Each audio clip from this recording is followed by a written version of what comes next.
আবু জেহেলরা তারা সবাই মিলে ভাবছে, তারা কসম খেলো না তো যাও, ডাক দিয়ে বলেছিল, ভাই আবু বকর শুনে নাও, এতদিন মিথ্যা কথা বলেছে, আজকে তোমার কাছে চলো পরিমাণ কোন মিথ্যা কথা বলবো নাও।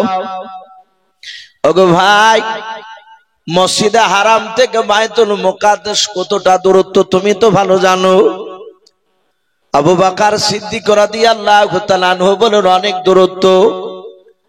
ডাক দিয়ে বলেন, ভাই কেউ যদি বলে এক রাত্রিতে যদি আমি যাই, আবার ওই মসজিদে হারাম থেকে বাইতুল মুকাদ্দাস থেকে আবার চলে এসেছে বাড়িতে, ওই রাত্রিতে কেউ দেখতে পেল না, বলো এরকম কথা কোন লোক যদি বলে তার কথাটাকে বিশ্বাস করা যাবে? বলাও।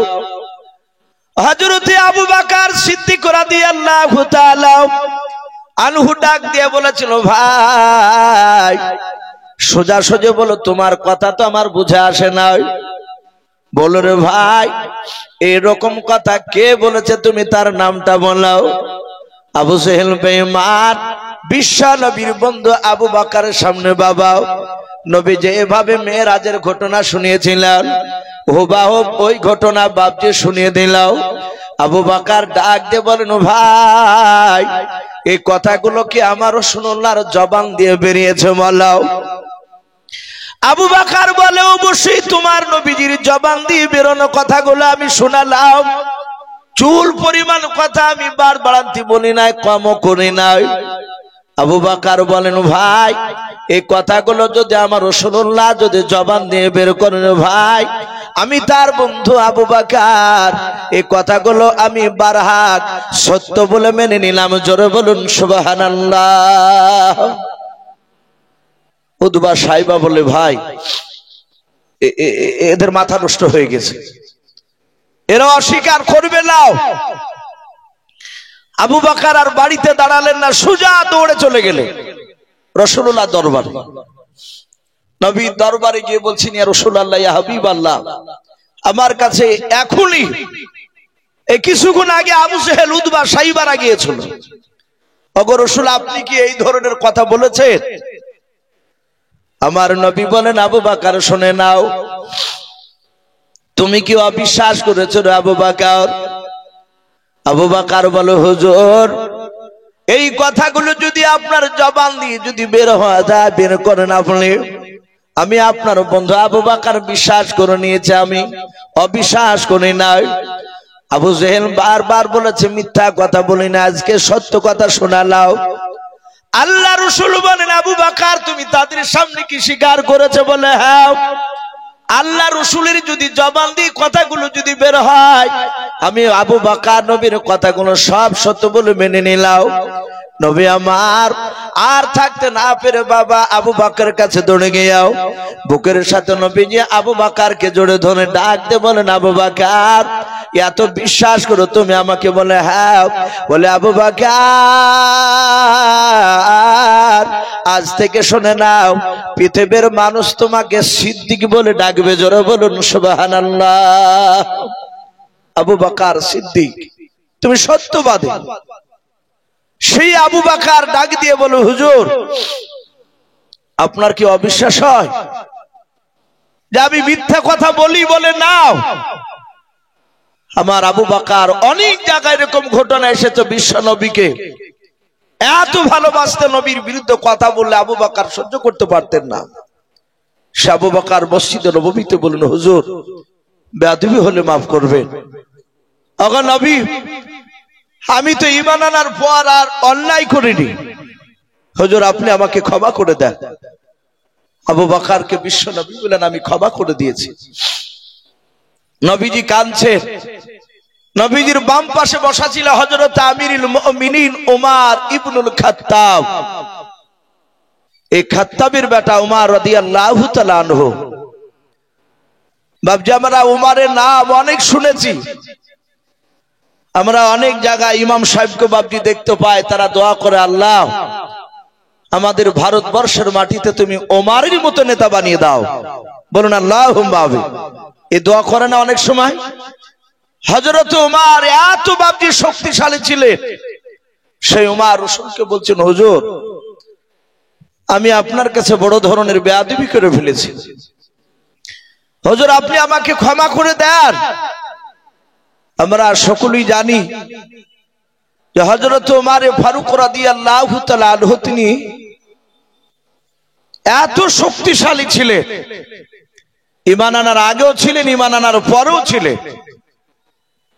আমার বিশ্ব নবী উমরের শক্তির ব্যাপারে সাহাবারা মাঝে মাঝে রাসূলুল্লাহর দরবারে বলতে, আবু জেহেলও জানতো যেই কাজ মক্কার কোন লোক পারবে না সেটা মুহাম্মদ সাল্লাল্লাহু আলাইহি ওয়াসাল্লাম নয়, মুহাম্মদের বিরুদ্ধে এই উমর পারবে। উমর যদি না পারে কেউ পারবে না।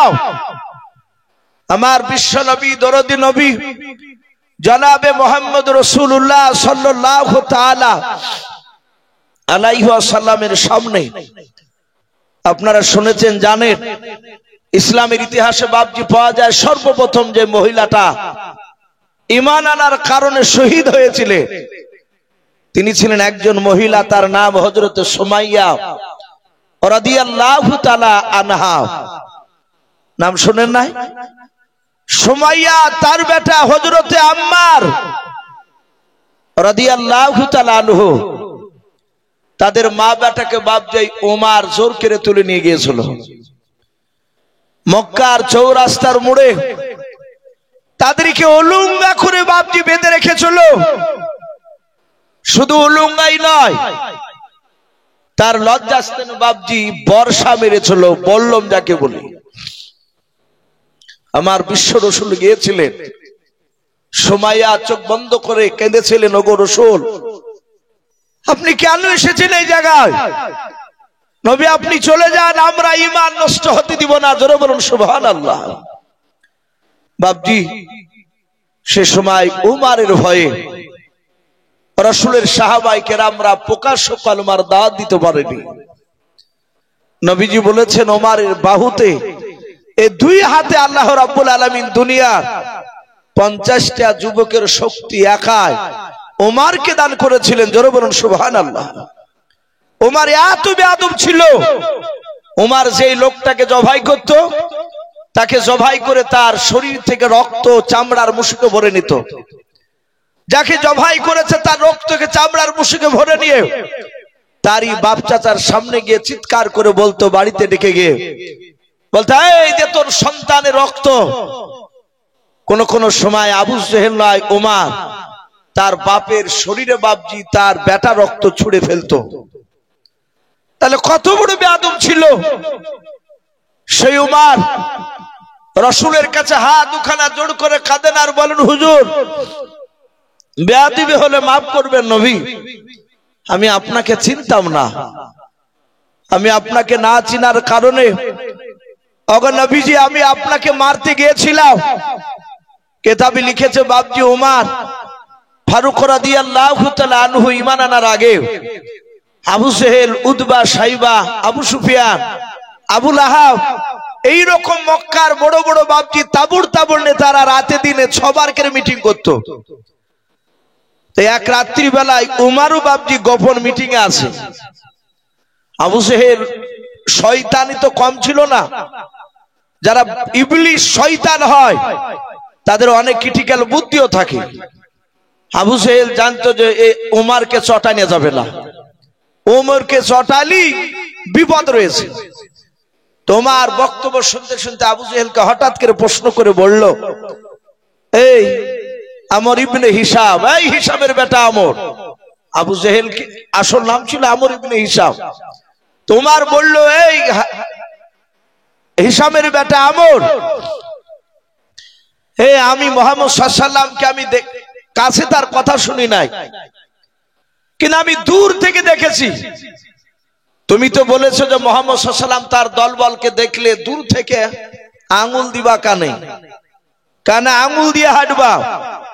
আমাদের এলাকায় বাবজি এক শ্রেণীর লোক আছে যারা পাথর সাপড়ি যায়, যারা আজমির শরীফে যায়, ওই গ্রুপরা কিছু মনে করবেন না। আমাদের উলামায়ে দেওবন্দের নাম শুনলি বাবজি তাদের প্রসঙ্গগুলো খাড়া হয়ে যায়।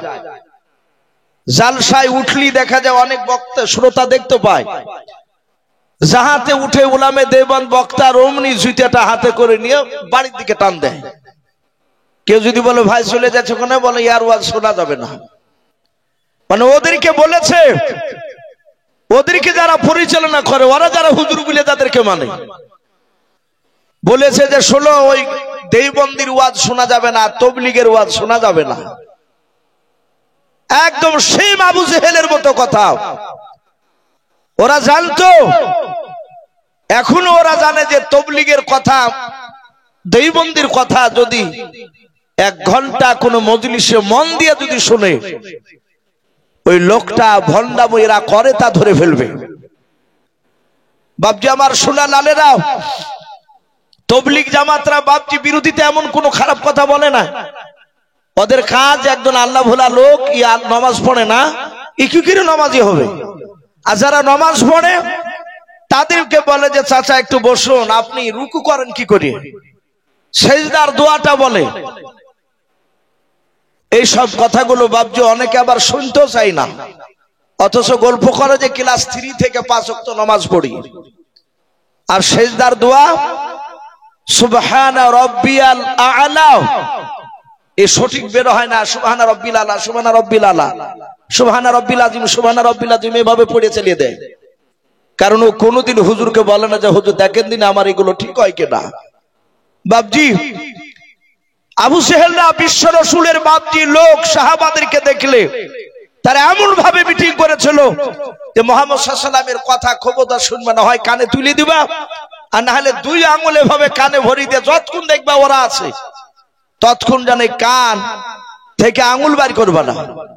ওমর বলেছিল, ভাই মুহাম্মদ সাল্লাল্লাহু আলাইহি ওয়াসাল্লামকে দেখেছি দূর থেকে, লোকটা তো ভালো, কিন্তু আমি অন্য লোকের মুখ থেকে মুহাম্মদ সাল্লাল্লাহু আলাইহি ওয়াসাল্লামের বিরোধীমূলক তো কথা শুনি নাই। আর ওই লোকটাকে শুধু মারি কথা বলো কেন? আবু জেহেল বলছে, ওমর তুমি জানো না ও কত বড় খতরনাক, ও আমাদের বাপ দাদার ধর্মকে বাতিল করে দিতে চাইছে। হযরত ওমরকে বাপজি মাথায় হাত দিয়ে সান্ত্বনা দিল। কিন্তু বাপজি হেদায়েতের মালিক আল্লাহ, আল্লাহ যাকে হেদায়েত করবে পৃথিবীর মানুষ নাই তাকে রুখতে। আমরা জানি যে বাবরি মসজিদ বাপজি ভেঙেছিল। বাবরি মসজিদ বাপজি যে ব্যক্তি সর্বপ্রথম শাবল মেরেছিল, যাকে আমরা বালবর সিং বলে বাপজি জানি, সে লোকটার সাথে আমি 4 বার জালসা করেছি আলহামদুলিল্লাহ, একই সঙ্গে বসে খেয়েছি, কথা বলেছি। তার 2 চোখের কোনা দিয়ে শুধু পানি ঝরছে। আল্লাহ রাব্বুল আলামিন তার ভিতরে হেদায়েতের নূর জ্বালিয়ে দিয়েছে। সে লোকটা ইসলাম গ্রহণ করে চলে এসেছে অমুসলিম থেকে ইসলামের রাস্তায়। আল্লাহ যাকে হেদায়েত করবে পৃথিবীর মানুষ নাই তাকে রুখতে। ওমর বলছে, লগা নবী আমি তো আপনাকে চিনতাম না, ওগো রাসূল আমি আপনার চরম বেয়াদবি করে ফেলেছি। ওখানে অনেকগুলো সাহাবায়ে কেরাম ছিলেন।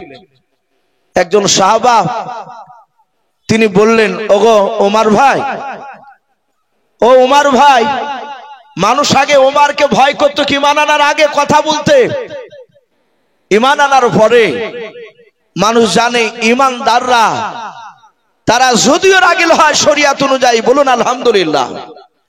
ঈমানদার আর বেঈমানের পার্থক্য ওটাই, বেটা বাপ বেটা বেঁচে আছে, বেটা প্রচুর টাকা হয়েছে, বেটা যদি টাকা হয়ে যায় বাপকে আলাদা করে বাড়ি করে দিয়েছে, কিংবা ওই বাড়িতেই যদি থাকে, অনেক সময় বাপজি বাপে বেটাকে কথা বলতে ভয় পায় কি পায় না, কথা বলে। বেটার যদি ঈমান না থাকে বাপে ভয় পাবে যে বেটাকে কথা বলতে গিয়ে বেটা যদি আকার বাকার কিছু কথা বলে দেয়, কত টাকা হয়েছে। আর ছেলে যদি ঈমানদার হয়, সে যত বড়ই টাকা পয়সালো লোক হোক না কেন, সে চিন্তা করবে বাপকে কথা বলতে গিয়ে যদি বেয়াদবি হয়ে যায়, জোরে বলুন সুবহানাল্লাহ। এটাই হচ্ছে বাপজি পরীক্ষা। আমার একটা ডাক্তার বন্ধু বলছিলেন যে ভাই ছেলেকে বাজারে বাড়ি করে দিয়েছে, তো ছেলে দোকানে বসে আছে, আমি যে বলছি এই বেটা এই এবার 3 বার ডেকেছি, আর সাথে হাতে উনি বেটাতে বলছে দেখতে পাচ্ছ না আমি ব্যস্ত আছি। তখন আমি বললাম, আরে বাপ বেটা কথা বলবে আর ব্যস্ত বা কি আছে, তো বেচারা কাঁদছিলেন যে একটু ভালো করে কথাও বলে না। বাপজি ছেলের যদি ঈমান থাকে বাপজি ভয় হবে যে বাপকে বেয়াদবি বলে কথা বলতে গেলে আদবের খেলাফ করে ফেললে কিয়ামতের ময়দানে জান্নাত আটকা পড়ে যাবে যেতে। বলুন আলহামদুলিল্লাহ। হযরত ওমর ফারুক রাদিয়াল্লাহু তাআলা আনহু তিনি রাসূলের দরবারে কাঁদছে। একজন সাহাবা বলছেন, ভাই ওমর এমন কি অন্যায় করেছিলে যে রাসূলুল্লাহ দরবারে তুমি এখন কাঁদছো? সে সাহাবার বাড়ি কিন্তু মক্কাতে ছিল না, তার মক্কার বাইরে ওমর ঈমান এনেছে কিভাবে এই ঘটনা বাপজি তার শোনা ছিল না, কিন্তু উনি জানেন যে ওমর চরম শক্তিশালী। বাপজি আমার সোনা লালেরা, ওমর ফারুক রাদিয়াল্লাহু তাআলা আনহু তিনি বললেন, ভাই তুমি জানো না আমি কিভাবে ঈমান এনেছি? বলে নাও। রাসূল দাঁড়িয়ে আছেন, বলুন ওমর তোমার ঈমান আনার ঘটনা তুমি একটু শোনাও। এখানে অনেকগুলো সাহাবায়ে কেরাম আছে যারা পরে ঈমান এনেছে, অনেক দূর দূরান্ত থেকে এসেছে সাহাবা, অনেকে বিবি বাল বাচ্চা জমি জায়গা ছেড়ে দিয়ে তারা রাসূলের দরবারে ঈমান নিয়ে রাসূলের কাছ থেকে আর যায় নাই। বলুন আলহামদুলিল্লাহ। এরকম অনেক সাহাবা তারা সবাই শুনতে চাইলো।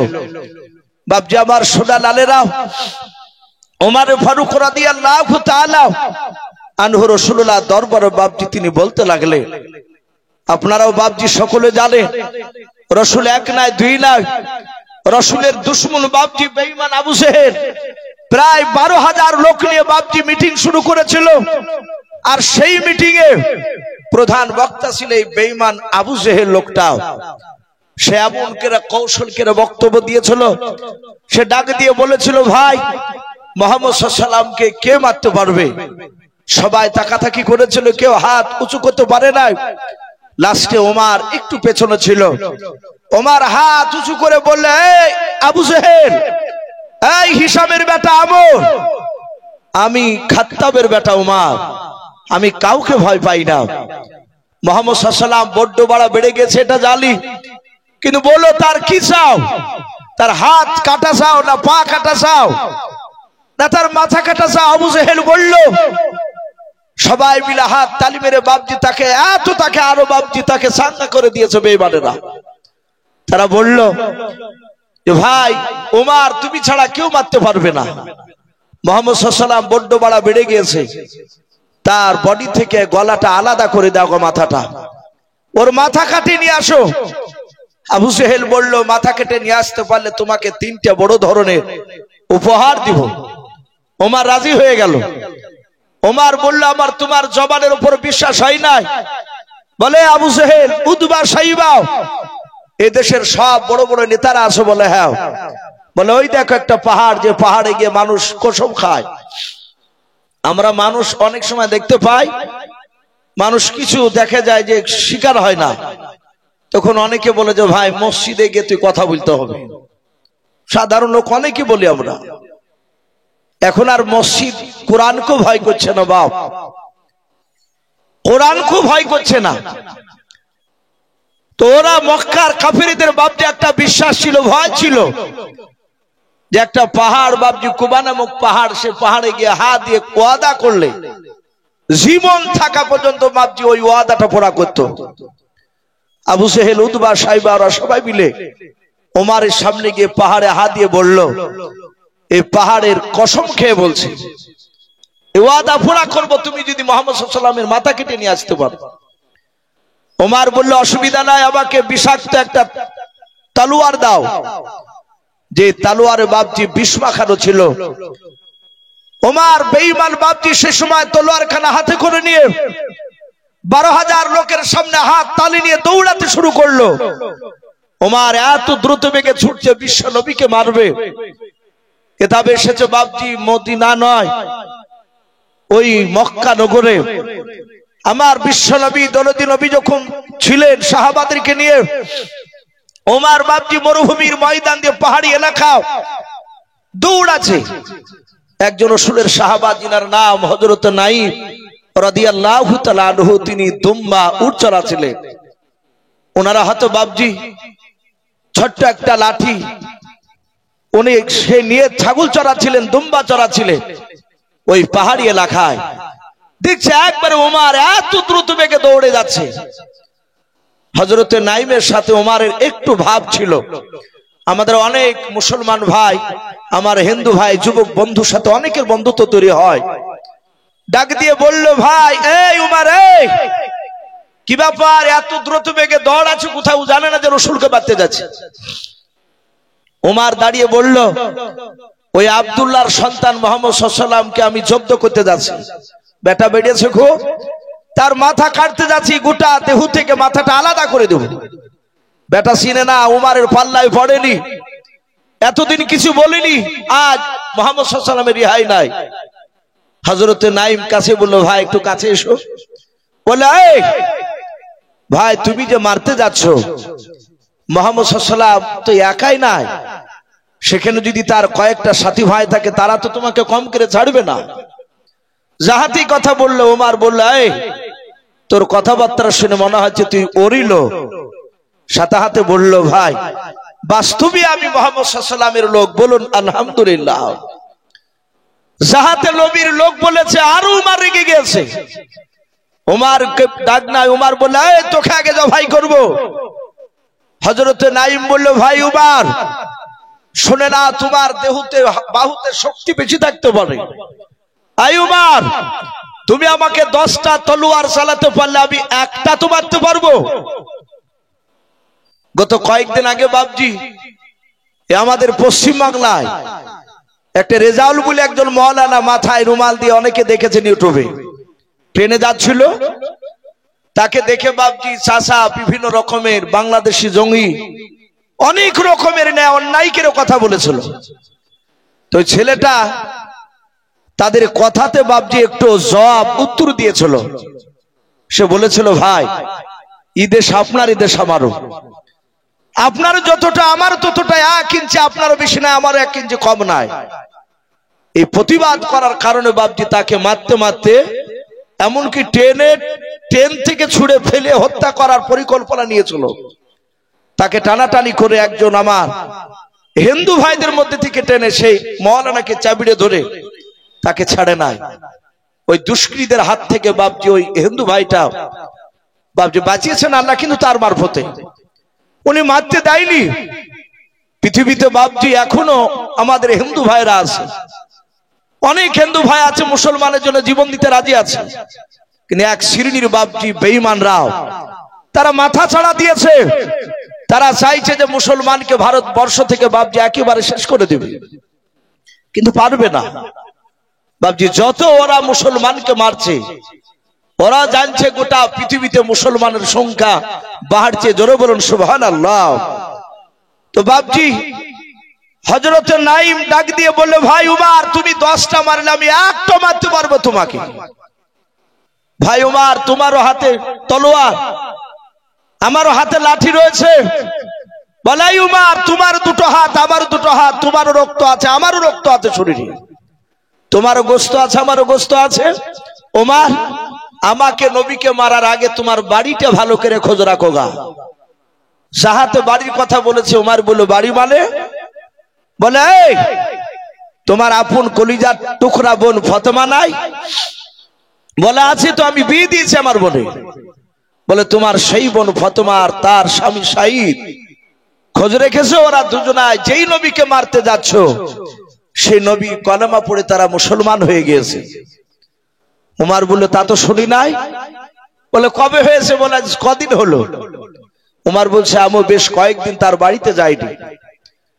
উমর বললে, ভাই মিথ্যা কথা বলছিস না তো আমার মার থেকে বাঁচার জন্য? বলে, নাও, আমরা রাসূলুল্লাহর সাহাবা মিথ্যা কথা বলে নাই, বলুন আলহামদুলিল্লাহ। ডাক দিয়ে বলল, উমর তোমার বাড়িটা খোঁজ নাও, তারপরে তুমি আসো, তারপরে তুমি নবীকে মারতে যেও। উমরের যা রাগ ছিল আরো 7 গুণ রাগ বেড়ে গেল, যে আমার রসুলকে, যে নবীকে মারতে যাচ্ছি তার উপর ঈমান এনেছে আমার বোন। উমর বাবজি তলোয়ার হাতে করে নিয়ে সোজা দৌড়ে চলে গেল তার বোনের বাড়িতে। তখন বাবজি দরজা এখনকার মতো ছিল না, দরজায় বাবজি লাথ মারলো। হযরত উমর প্রথমে বাবজি কান লাগিয়ে কথাগুলো একটু শুনছিল, যে দেখি তিনি কি করে ওরা। কেতাবে লিখেছে হযরতে সাঈদ আর ফাতেমা ওরা স্বামী স্ত্রী তো দুজনায় রাসূলুল্লাহ তরফ থেকে একজন খাব্বাব বলে একজন সাহাবা নবীজি তিনি কোরআনের বাবজি তালকিন দিছিলেন, শিক্ষা দিছিলেন। হযরত ওমরের কানে কয়েকটা আয়াত কোরআনের আওয়াজ চলে গিয়েছে।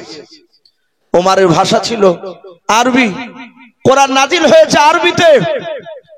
আরবি বাবজি কয়েকটা আয়াত কোরআনে ওমরের কানে গিয়েছে। ওমর চিৎকার করে বলে, এই দরজা খোল।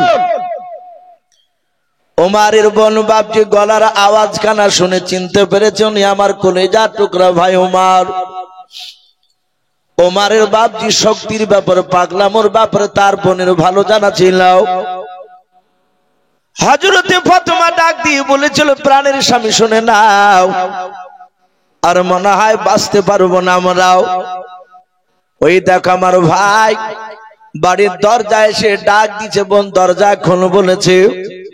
ওগো আমার স্বামী শুনে নাও, আমরা জীবন দিতে রাজি আছি, কিন্তু শুনে নাও আমার মনে হয় ওই খাব্বাবের ভাইয়ের হাতে যে কোরআন শরীফ রয়েছে রে, শুনে নাও। কোরআন তখন বাবজি আপনার 30 পারা গচ্ছিত ভাবে ছিল নাও। ওই সময় হযরত বাবজি নবীর দরবারে, বাবজি সাহাবাদের দরবারে কোন সময় কোরআন বাবজি চামড়াতে লেখা থাকতো, গাছের পাতাতে বাবজি কোরআনের আয়াত লেখা থাকতো, পাহাড়ে বাবজি আপনার লেখা থাকতো। হযরতে খাব্বাব কয়েকটা বাবজি আপনার সুরাও লিখিত ছিল বাবজি আপনার চামড়ায়, বাবজি হাতে করে নিয়ে রে বাবা। ওই দেখে দেখে বাবজি শেখার জন্য কোরআন। ফাতেমা বলল, ভাই খাব্বাব এই কোরআনটা আমার ভাই চিনে না, জানে নাও।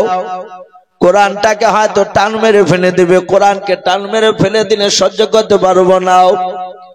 ওরে ভাই খাব্বাব এই কোরআনটা নিয়ে তুমি ঘরের আড়ালে চলে যাও। হযরতে বাবা খাব্বাব ঘরের ভিতরে বাবজি কোনায় গিয়ে আড়ালে গিয়ে বাবজি আপনার দাঁড়িয়ে গেল। ওমরের দরজা বাবজি তার বোনের খুলতে দেরি হলো। ওমর কয়েকটা লাত মেরে বাবজি দরজাটাকে ভেঙে ফেললো। দরজা ভাঙার পর ওমর বাবজি দৌড়ে গিয়ে তার নিজের বোনের কাছে না, প্রথমে নিজের দোলা ভাইয়ের কাছে চলে গেল। দোলা ভাইয়ের কাছে যাওয়ার পর ওমর বাম হাত দিয়ে তার ভাইয়ের বাবজি দাড়ি কানাকে ধরলো। ও বাবজি ভাইয়েরাও, আগেকার বেঈমানেরা তারা বাবজি দাড়িকে বাবজি আপনার চাস্তক না এখনকার মতো। তারা জানতো দাড়ি বড় মূল্যবান, দাড়ি একটা পুরুষের বাবজি আলামত। আপনারা সকলেই জানেন বেঈমান বলে পৃথিবীতে একটা বাবজি খোদা দাবি করেছিল, যার নাম বাবজি ফেরাউন। সে ডাইরেক্ট বলেছিল আনা রাব্বুকুমুল আলা, সব আল্লাহর চেয়ে যে বড় আল্লাহ দাবি করেছিল। ওই বেঈমান ফেরাউন তারও বাবজি মুখে নাভি পর্যন্ত বাবজি দাড়ি ছিল। সে মুক্তা দিয়ে বাবজি সারা দিন দাড়িকে বাবজি জোড়ে রাখতো, এত যত্ন করতো দাড়ির। হযরত বাবজি উমর দৌড়ে গিয়ে নিজের আপনার দুলা ভাই সাঈদের বাম হাত দিয়ে দাড়িখানাকে ধরে ডাক দিয়ে বলেছিল, ভাই শুনলাম তুমি নাকি কলমা পড়ে নিয়েছো, মুহাম্মদ সাল্লাল্লাহু আলাইহি সাল্লামকে নাকি নবী বলে মেনে নিয়েছো। হযরত ওমরের কথা শুনে সাঈদ ডাক দিয়ে বলেছিল, ভাই ওমর শুধু আমি একাই নয়, তোমার বোন ফাতেমাও কলমা পড়ে আমরা মুসলমান হয়ে গিয়েছি। যাহাতে বাবজি কথা বললো, ওমর ডাক দিয়ে বলল, ওই নবীকে কি ছাড়বে না, বলে নাও। হযরত সাঈদ বলল, ওমর রে সব পৃথিবীর ছাড়তে রাজি আছি, কিন্তু আমি বিশ্ব নবীর কলমাকে ছাড়তে রাজি নাই। ও বাবজি ভাইরাও, কোরআন এমন একটা বাবজি আপনার জাদুকৃত কেতাব, কোরআনের এমন একটা বাবজি আকর্ষণ হয়েছে রে বাবা। কোরআন যারা মন দিয়ে বাবজি কোরআনকে সেই জামানায় শুনেছিল যারাও, তারা কোরআনের প্রেমিক না হয়ে থাকতে পারে নাই। বলুন সুবহানাল্লাহ। আল্লাহর নবী জনাবে মুহাম্মদ রাসূলুল্লাহ সাল্লাল্লাহু তাআলা আলাইহি ওয়াসাল্লামের বাবজি সাহাবা সাঈদ বাবজি দাঁড়িয়ে বলল, নবীজিকে ছাড়তে রাজি নাই। সঙ্গে সঙ্গে বাবা হযরত বাবজি আপনার সাঈদের দাড়িখানাকে ধরে বাবা টান মেরে আপনার আগনাতে আপনার ফেলে দিলাও, উঠোনে ফেলে দিল, শাহিদ তাড়াশ করে পড়ে গেল। হযরত ওমর তার বুকের উপর দাঁড়িয়ে বাপজি তলোয়ারের উল্টো পিঠ দিয়ে আঘাত করতে লাগলো, পা দিয়ে বাপজি বুকের বাতা ভাঙার জন্য মারতে শুরু করে দিল। ডাক দিয়ে বলল, ভাই মারতে মারতে যদি আমাকে ধুলার সাথে যদি মিশিয়ে দাও তবু আমি নবীজিকে ছাড়তে রাজি না। ওমর এত মার মারলো, দেখলো তার দুলা ভাই তার মারকে ভয় পাই নাও। হযরতে ওমরের বোন তিনি দূর থেকে নয় পাশ থেকে দাঁড়িয়ে দাঁড়িয়ে দেখছিলেন আমার স্বামীকে আর বেঁচে হয়তো রাখবে না আমার ভাই। হযরতে বাপজি ফাতেমা দৌড়ে গিয়ে তার নিজের দুলা ভাই নাই নিজের স্বামীর বাপজি বুকের উপর আপনারা শুয়ে পড়ে ডাক দিয়ে বলেছিল, ওরে ভাই ওমর আমার স্বামীকে ছেড়ে দাও আর মেরো না, আমাকে মারো। ওমরের দিলটা বাপ যে এত পাথরের মতো শক্ত হয়ে গিয়েছিল, তার ভিতরে বাপ যে আপনার নূরের তো কোনো বাপ যে আপনার আলো জ্বলে ওঠেনি। ওমর বাপ যে রাগে থাকতে না পেরে নিজের বোনের মাথার চুলগুলোকে বাপ যে খামচা মেরে ধরাও, টান মেরে বাপ যে তাকে সাইডে ফেলে দিলাও। ফেলে দেওয়ার পর নিজের দোলা ভাই কার মারলো নাও, এবার নিজের আপন কলিজা টুকরা বোনের উপর বাপজি বুকের উপর দাঁড়িয়ে গেল। দাঁড়িয়ে গিয়ে পা দিয়ে লাত মারে আর তলোয়ারের উল্টো পিঠ দিয়ে আঘাত করে আর বলে, ওরে ফাতেমা বল এখনো নবীজিকে ছাড়বে কিনাও? যদি না ছাড়িস তোকে মারতে মারতে দুনিয়ার বুক থেকে শেষ করে দেব। হযরত বাপজি ওমর ফারুক রাদিয়াল্লাহু তাআলা আনহু বাপজি সেই সময় ঈমান আনে নাই। ওমর বাপজি তোমার মারতে লাগলো, দেখলে একটি মারো বাপজি আপনার মার দেখে ভয় হয় না, শুধু মারে বোন বলো ভাই মারতে মারতে আমাকে যদি মেরে ফেলো আমার কলিজার ভিতর থেকে নবীজির মহব্বত তুমি ছেড়ে দিতে পারবা না, বের করে তুমি ফেলে দিতে পারবা না। ওরে আমার ভাই নিজের মায়ের পেটের তুমি আমার ভাই, তোমার মারছো রে ভাই, আমি তো তোমার কাছে কোনো অন্যায় করে নাই রে ভাই, শুধু নবীজির উপর কলামা পড়েছে, তুমি কেন আমাকে এভাবে মারছো বলো? হযরত ওমর মারতে মারতে লাস্টে ডাক দিয়ে বলল, বল একবার তুই শুধু আমার কাছে জানের ভিক্ষা চাও। হযরত ওমরের বোন ডাক দিয়ে বলেছিল, ভাই জিনার কলামা পড়ে নিয়েছে সেই নবী মুহাম্মদ রাসূলুল্লাহ সাল্লাল্লাহু তাআলা আলাইহি ওয়াসাল্লাম, সেই নবী বলেছে একমাত্র আল্লাহর কাছে ছাড়া কারো কাছে সাহায্য চাওয়া যাবে না, একমাত্র আল্লাহর কাছে সাহায্য চাওয়া লাগবে। ও ভাই ওমর তুমি মারতে মারতে মেরে ফেললো, তোমার কাছে জানের ভিক্ষা চাইব না।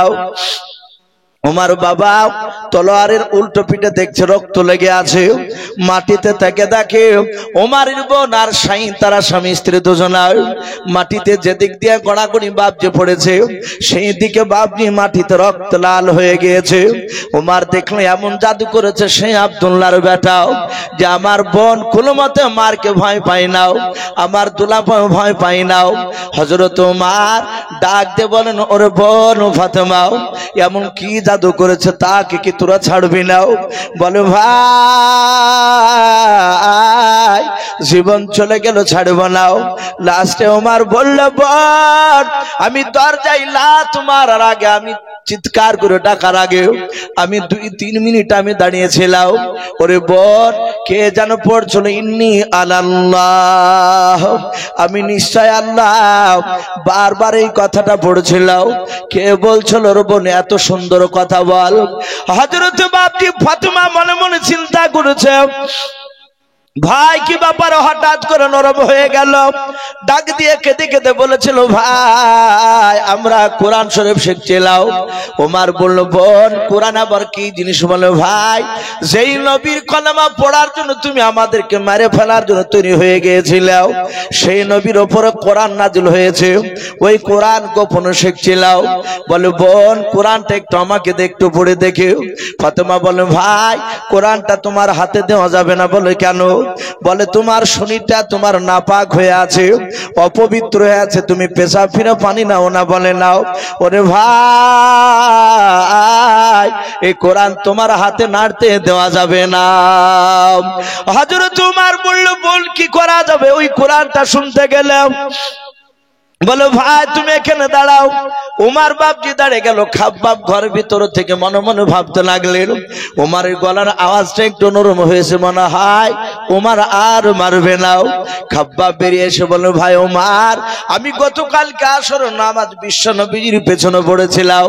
আমার নবীজি মোনাজাতে শুনে নাও, তোমার নাম আর আবু জেহেলের নাম কয়েকবার নিয়েছে, তার মধ্যে তোমার নামটা বারবার নিচ্ছিল। আমার মনে হয় ওমার ভাই তোমার নামটা হয়তো আল্লাহর দরবারে কবুল হয়ে গিয়েছে, বলুন সুবহানাল্লাহ। ওমর বলল, ভাই ও সব কথা বাদ দিয়ে কি পড়ছেন একটু শোনাও। ওমরের সামনে দাঁড়িয়ে দাঁড়িয়ে খাব্বাব যে কোরআন শরীফ থেকে বাবা, কেউ বলেছেন সূরা তাহা, কেউ বলেছেন বাপ যে তওবার, কয়েকটা আয়াত বাপ যে আপনার পড়ার উপর ওমরের পশমগুলো বাপ যে খাড়া হয়ে গেল। ওমর ডাক দিয়ে বলেছিল, ওরে বোন, এত সুন্দর বাণী কোথায় পেলি বল। ওমরের বোন ডাক দিয়ে বলেছিল, ভাই যেই নবীর জন্য তুমি মারছিলে সে নবীর উপরে কোরআন নাযিল হয়েছে। ওমর বলল, বোন রে, ওই মুহাম্মদ সাল্লাল্লাহু আলাইহি সাল্লামকে আমি দূর থেকে দেখলে কানে আঙুল দিয়ে হাত দাও, তার দিকে ভালো করে তাকাতাম না। ওরে বোন, ওর উপরে যে কোরআন নাযিল হয়েছে এত সুন্দর যদি মধুর বাণী হয়, ওই লোকটার মুখ থেকে শুনলে কতটা মধু লাগবে। বোন রে, আর দেরি করিস না, তাড়াতাড়ি সেই লোকের কাছে নিয়ে চল, তার জবান থেকে আমি কথাগুলো একটু শুনতে চাই। ওমর বাপজি নিজের বোন আপনার কি করলো ফাতেমা, ওমরের হাতখানা ধরে বাপ যে দৌড়াতে শুরু করলো নবীজির দরবারে। হযরত সাইদ, ওমর আর বাবা, এইদিকে বাপ যে আপনার খাব্বাব, এরা তিনজনাই ওমরের সাথে সাথে বাপ যে চলে যাচ্ছে। ওমরের মাথায় মস্তানি বাপজি পাগড়ি বাঁধা আছে। আমার রাসূলুল্লাহ বাপজি কয়েকজন সাহাবাকে নিয়েও মক্কার বাপ যে একটা ফাঁকা জায়গা নবীজি দিনের বাপ যে কথা আলোচনা করেছিলেন, জান্নাত জাহান্নামের কথা বাপজি শোনাছিলেন। কয়েকজন সাহাবা দূর থেকে বাপজি উমারকে দেখে বাবা চিনতে পেরে গিয়েছে। নবীকে ডাক দিয়ে বলেন, হুজুর ওই দেখেন উমার, আপনার দুশমন আমাদের দুশমন। ও নবীজি, আমার মনে হয় আপনাকে জবাই করে ফেলবে, আর আপনার উপর ঈমান এনেছে বলে তার বোনার দুলা ভাই আর খাব্বাবকে যে পাঠিয়েছিলেন কোরআন শেখার জন্য, বলে হ্যাঁ ওকেও ধরে নিয়ে আসছে, মনে হয় আপনার দরবারে তাদেরকে মারবে। ওগো নবীজি, আপনার দরবারে উমার আসার আগে একটু দয়া করে আমাদেরকে হুকুম দিয়ে দাও। নবী গো, আপনাকে মারবে আমরা দাঁড়িয়ে দেখতে পারবো না। উমার আপনার দরবারে আসার আগে আমরা সকল সাথী ভাইরা দৌড়ে গিয়ে উমারকে জবাই করে দিয়ে জাহান্নামে আমরা একসঙ্গে তাকে পাঠিয়ে দেব। আল্লাহ রাসূল এইভাবে পেছন দিকে ঘুরে বলেছিলেন, ওরে ওমর, আমার সাথী ভাইরা, তোমরা কি অন্তরের খবর জানো? বলে না। সাহাবারা বলেন, হুজুর আপনার মুখ থেকে শুনেছি আসমান জমিনের ভিতরে একমাত্র অন্তরের খবর, গায়েবের খবর আল্লাহ জানেন, বলুন সুবহানাল্লাহ। ডাক দিয়ে বলেছিলেন, ভাই ওরে আমার সাথী ভাইরা, তাহলে তোমরা কেমন করে জানতে পারলে ওমর আমাকে মারতে আসতেছে? বলো হুজুর আপনার আমাদের দুশমন, তা আমরা ধারণা করছি মনে হয় আপনাকে মারতে পারে। আল্লাহর নবীর সাহাবারা ডাক দিয়ে বলেন, সাহাবারাও, নবী আমার ডাক দিয়ে বলুন, ওকে আমার সাহাবারাও শুনে নাও, আমার মনে হয় উমার আমাকে মারতে আসে নাই। উমার এটা হতে পারে, হয়তো আমার কলমা পড়তে আসতে পারে, বলুন সুবহানাল্লাহ। আল্লাহ রাসূল বলেন, ওরে আমার সাথী ভাইরা, কেউ আগে যাবে না, এই জায়গায় তোমরা সকলেই দাঁড়িয়ে থাকবা, উমার আসতে দাও, উমার আসুক। নবী আমার তাকে দেখলেন, বাপ উমার দৌড়ে চলে আসে আল্লাহ রাসূলের কাছে। বাপ যে আসার এক না দুই নাই রে বাবা, প্রায় 30, কেউ বলেছেন বাপজি 40 থেকে 50 হাত দূরে থাকতে আমার নবী আর দাঁড়িয়ে থাকতে পারলেন না। নবীর জায়গা থেকে নবী আমার দৌড়ে গিয়ে উমারের কাছে চলে গেলেন। উমারের কাছে যাওয়ার পর নবী যে উমারের কলার খানাকে বাপ যে জোরে ধরলেন। উমার বাপ যে দাঁড়িয়ে গেল, আর পা তুললেন না। আল্লাহর নবী কাঁদে আর বলেন, উমার আর কতদিন পাগলামি করবে বলো? ওরে উমার, অনেক পাগলামি করা হয়েছে। এই উমার, ওই দেখো তোমার সাথে ভাইরাও, তোমার ভয়ে প্রকাশ কলমার দাঁত দিতে আমরা পারি না। এই উমার, আর কতদিন পাগলামি করবে তুমি বলো? তোমার সাথী ভাইদেরকে নিয়ে শুনে নাও। বলো উমার, কবে থেকে তুমি ঈমানের দাঁত দিতে যাবা? বলুন সুবহানাল্লাহ। সাহাবায়ে কেরামরা বলেন আমরা পেছন থেকে দাঁড়িয়ে দাঁড়িয়ে শুনছিলাম। নবী এমন ভাবে কাঁদছিলেন, উমারকে ডাক দিয়ে বলে, উমার রে, কবে থেকে তুমি তোমার সাথী ভাইদেরকে নিয়ে ঈমানের কাজ করবে? উমার, যেমন তুমি আবু জেহেলের কথা শুনে তুমি এখানে দৌড়ে এসেছো, হে উমার, তুমি কবে তুমি আমার কথা শুনে দৌড়ে যাবে তুমি কলেমার দাওয়াত নিয়ে? আর পাগলামি করো না উমার, অনেক পাগলামি করা হয়েছে। হযরত উমার বিশ্ব রাসূলের চেহারার দিকে চেয়ে তিনি কাঁদছে, আর সহ্য করতে পারলেন না। চোখ দিয়ে পানি ঝরে যায়, তলোয়ারটা নিচে রেখে দিয়ে বলেছেন, ইয়া রাসূলুল্লাহ, ফিদা কাবি ওয়া উম্মি, ওগো নবী, আপনার পদতলে আমার বাপ মা বিসর্জন হয়ে যাক, বলুন সুবহানাল্লাহ। নবী এই তলোয়ার দিয়ে হয় জবাই করে, না হলে আপনি আমাকে ক্ষমা করে দিয়ে কলেমা পড়ে না। বিশ্ব নবী বললেন, ওগো আমার উমার বন্ধু, আমাকে আল্লাহ দুনিয়ার বুকে বদলা নেওয়ার জন্য পাঠায় নাই, বলুন সুবহানাল্লাহ। আমাকে রাহমাতুল লিল আলামিন করে পাঠিয়েছে। নবীজি উমারকে বুকের সাথে জড়ে ধরে ক্ষমা করে দিলেন। উমার কলেমা পড়লে সেই উমার ডাক দিয়ে বলেছিলেন, ওগো আমার সাথী ভাইরা, আমি এই রাসূলকে সেই দিন মারতে গিয়েছিলাম। উমার বলছেন, হুজুর আপনি আমাকে ক্ষমা করে দেন। নবী হাসছেন আর বলছেন, উমার রে, আমি কাঁদছিলাম, কিন্তু তুমি আমার উপর ঈমান এনেছো, আরো যে সাহাবারা ঈমান এনেছে আমি সকলকে ক্ষমা করে দিয়েছি, বলুন সুবহানাল্লাহ। হযরত আবু বকর বলছেন, হুজুর আপনি এখানে আমাদেরকে কেন ডাকলেন? এই মসজিদে একত্রিত কেন হতে বলেছে? রাসূল বললেন, ওগো সাহাবায়ে কেরাম, আমি একত্রিত হতে বলেছি একটা কথা বলার জন্য। বলে, কি কথা বলুন? নবী বলেন, আমাকে পূর্ণাঙ্গ ঈমান দিয়ে আল্লাহ পাঠিয়েছে, বলুন সুবহানাল্লাহ। পূর্ণাঙ্গ দ্বীন দিয়ে পাঠিয়েছে, আমার পরে আর নবী রাসূল আসবে না। হে সাহাবায়ে কেরাম, শুনে নাও, এখানে অনেকগুলো সাহাবায়ে কেরাম আছে, সবাইকে না, মাত্র একজন সাহাবাকে আমি দেখতে চাই, আমি তাকে পাঠাতে চাই এমন একটা দেশে, সেই দেশের বাদশা, সেই দেশের নাগরিক, তারা কেউ আল্লাহ এবং রাসূলকে চিনে না। হে সাথী ভাইরা, সবাই না, মাত্র একজন সাহাবা। কে যাবে বললো? সাহাবা জানেন যেই জায়গায় রাসূল বলছেন আল্লাহকে চিনে না, রাসূলকে চিনে না, ওই দেশের বাদশা, ওই দেশের নাগরিক, সেখানে কলমার দাওয়াত নিয়ে যা কঠিন না সহজ? বলুন, খুবই কঠিন। আমাদেরকে বাপজি বিভিন্ন জায়গা থেকে আসতে ভয় লাগে।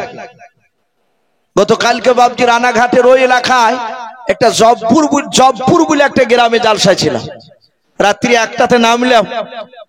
সেখানে বলছে, হুজুর এত রাত্রিতে যায় না, দেশ বিদেশে তো আবহাওয়া ভালো নাই। এখন ভয় হচ্ছে, আজ থেকে 5 বছর আগে ভয় হয়নি, যে কোথায় হয়তো কোনো বদমাইশ না জানে হয়তো আক্রমণ হয়তো করে বসবে কিনা। এখন অনেকই ভয় লাগছে। এই যে ট্রেনে মারামারি, যে রেজাল কারিমকে মেরেছে, অনেকই পার্সোনাল বলছে, ভাই ট্রেনে যেতেও ভয় লাগছে এখন। বাপজি আমার সোনা লালেরাও, আল্লাহ রাসূলের সাহাবা জানেন ওই জায়গায় কলমার দাওয়াত দেওয়া সহজ নয়। নবীর একজন সাহাবা, হাদিসে তার নাম এসেছে হযরতে দাহিয়াতুল কলবি রাদিয়াল্লাহু তাআলা আনহু। খুবই সুন্দর সাহাবা ছিলেন দেখতে, এবং খুবই নবীর কাছের সাহাবা, দামি সাহাবা। উনি মসজিদে নববী থেকে দাঁড়িয়ে বলেন, ইয়া রাসূলুল্লাহ, আমি যেতে রাজি আছি সেই জায়গায় কলমার দাওয়াত নিয়ে। নবী মুচকে মুচকে হাসছেন তার ঈমানের জোশ দেখে। বলে, তুমি যাবে? বলে, হ্যাঁ। আল্লাহ রাসূলকে বলুন, হুজুর আপনি চিঠি লিখে দেন।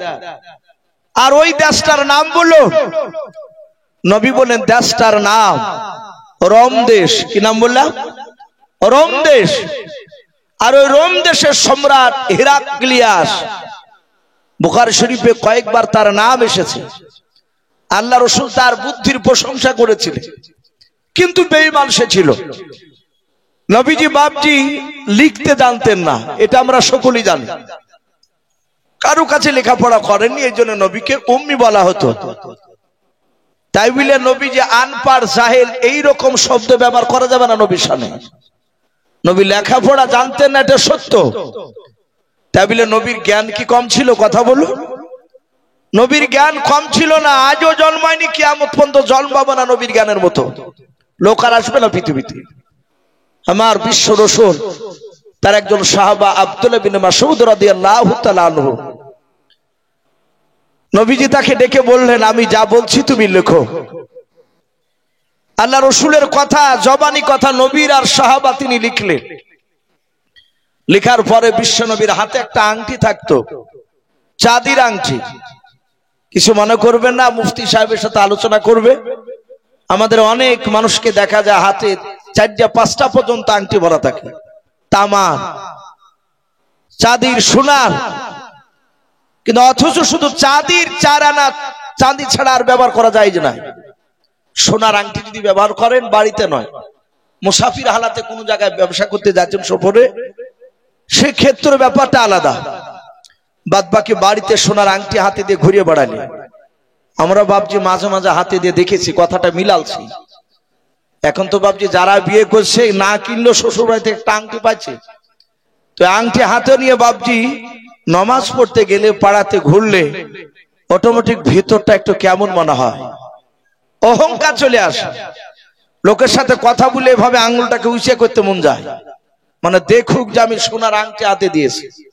এটা পরীক্ষা করে দেখবে, এতে অহংকার, তাকাবুর চলে আসে। তো রাসূলুল্লাহ বাবজি আংটিটা ব্যবহার করতেন, তাতে নবীর নাম লেখা ছিল। বলুন আলহামদুলিল্লাহ। কে কেউ বলেছেন কলমা লেখা সিদ্ধ ছিল, লা ইলাহা ইল্লাল্লাহু মুহাম্মাদুর রাসূলুল্লাহ সাল্লাল্লাহু আলাইহি ওয়াসাল্লাম। ওই যে নবী লেখাপড়া জানতেন না, নবী চিঠি লিখে নিতেন সাহাবার মারফতে। নবী স্ট্যাম্প স্বরূপ, মোহর স্বরূপ ওই আংটিটা কালিতে ডুবে স্ট্যাম্প মারতে। ওই কাগজখানা যেই পেত, যার কাছে পৌঁছাতো, সে কাগজে স্ট্যাম্প মারা দেখে বুঝতো এই চিঠিখানা মুহাম্মদ সাল্লাল্লাহু আলাইহি ওয়াসাল্লামের তরফ থেকে এসেছে। এই জন্য বাবজি রাসূলুল্লাহ চাঁদের আংটি ব্যবহার করেছিলেন। আমার বিশ্ব নবীজি বাবজি চিঠিখানা আংটির মোহর মেরে দিয়ে দাহিয়াতুল কালবিকে কাগজটা জোরে ধরে দিলে, বলে ঘোড়ায় চেপে চলে যাও। এই দাহিয়াতুল কালবি তার দরবারে হিকমতের সহিত কথা বলবে। বলুন আলহামদুলিল্লাহ। হিকমতের সহিত কথা আমাদের নেই।